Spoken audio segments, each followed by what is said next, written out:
అందులోనూ దళిత బిడ్డలు, BC, SC, ST బిడ్డలు ఉద్యమాన్ని చేపట్టిన సందర్భం. ఈ బిడ్డలకు ఉద్యమాన్ని చూసి చలించి సోనియా గాంధీ గారు తెలంగాణ ఇచ్చినారు. మరి దీంట్లో కేసీఆర్ గారి పాత్ర ఏంటో, బీఆర్ఎస్ నాయకుల పాత్ర ఏంటో తెలుసుకోవాలి. దీక్ష చేసినటువంటి తీరు మీకు ఇవాళ ఎన్ని రోజుల తర్వాత మీ ముందుకు వచ్చి నేను వాస్తవాలు చెప్పాల్సి వస్తుంది. దీక్ష నిజమైన దీక్ష కాదు. రకరకాల ఫ్లూయిడ్స్ తీసుకొని కాస్త 8 రోజులు ఫ్లూయిడ్స్ మీద దీక్ష చేసినారు.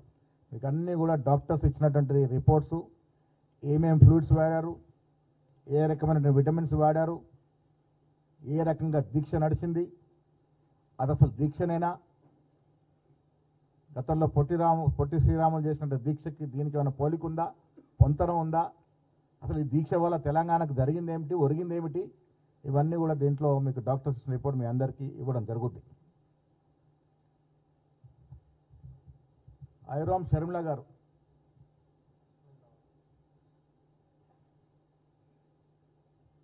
పదహారేళ్ళు ఫ్లూయిడ్స్ తీసుకొని దీక్ష చేశారు.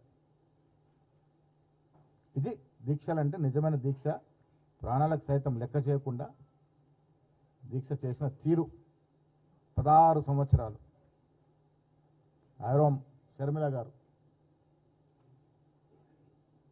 ప్రపంచ రికార్డ్ ఇది. మీరు దీక్షలు నిజమైన దీక్ష, దేశభక్తి కోసం దీక్ష చేసినట్టుగా చేసి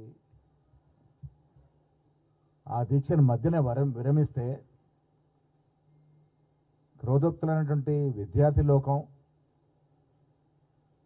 యువకులు, దళిత బీసీ బిడ్డలు త్యాగాలు చేసి ప్రాణార్పణ చేస్తే తెలంగాణ వచ్చింది. ఆయన స్టేట్మెంట్ చివరి వరకు వదలము, 4 లక్షల మంది చచ్చినా తెలంగాణ పోరు ఆగదు. ఎవరు చచ్చిండ్రు? కేసీఆర్. ఏ బిడ్డలు చచ్చిండ్రు? కేసీఆర్ కుటుంబంలో కానీ, చుట్టూ పరిసర దూర బంధువుల్లో కానీ ఎవరన్నా చనిపోయినరా? చచ్చింది మళ్ళీ బడుగులే కదా. చచ్చిపోయింది ఎవరు? దళితులు, బీసీలు, ఎస్టీలు, ఎస్సీలు. వాళ్ళ త్యాగం వల్ల కదా తెలంగాణ ఆవిర్భవించింది. ఫ్లూయిడ్స్ వాడుకొని 8 రోజులు కూడా దీక్ష లేదని పరిస్థితి. 16 ఏళ్ళు ఐరోమ్ షర్మిల చేస్తే 8 రోజులకి దీక్ష విరమించడం కాకుండా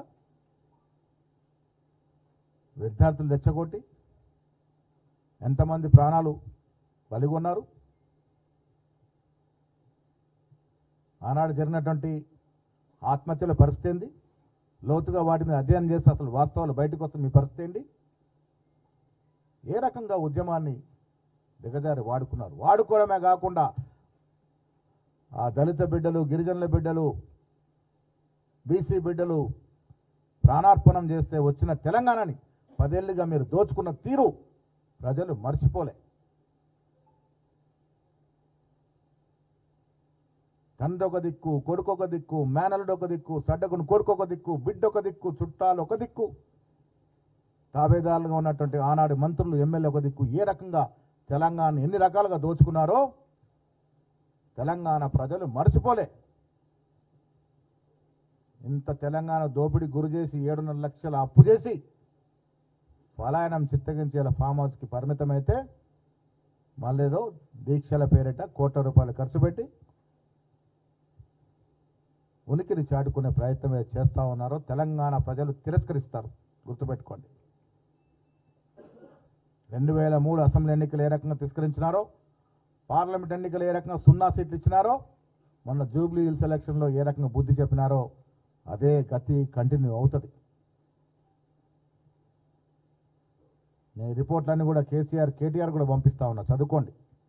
మీరు ఈ దీక్షలు చేసిన తీరు తెన్నులు, డాక్టర్స్ ఇచ్చిన రిపోర్ట్లు ఇవన్నీ కూడా మీకు కూడా పంపిస్తాం, చదువుకోండి. ఇంకా ఈ దీక్షా దివస్లు ప్రజల్ని మభ్యపెట్టే కార్యక్రమాలు మానుకోండి.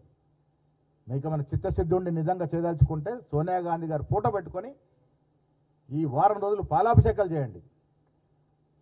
ప్రాణ అర్పించినటువంటి త్యాగదనులకి నివాళులు అర్పించండి. జయజయలు కొట్టాల్సింది కేసీఆర్ దీక్ష కాదు.